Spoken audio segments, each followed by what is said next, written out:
پہنچتے ہیں امیر کائنات کہتے ہیں حسنین مجھے ادھر ہی سلا دو زخمی علی ہے میں پوچھتا ہوں مولا کیوں کہتے ہیں کہ میں یہ چاہتا ہوں کہ گھر میں کلثوم ہے وہ میری یہ حالت دیکھیں گی میرا سر زخمی ہے میری پیشانی پھٹی ہوئی ہے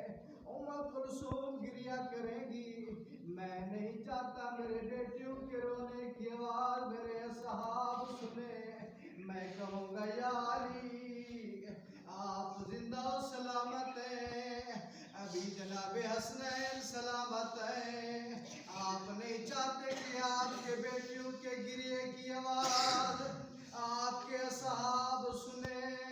ہے وہ کربلا کی شام جب شمر ملون نے اعلان کیا لوٹو تبرکات علی و بطول کے قیدی بنا کے لے چلو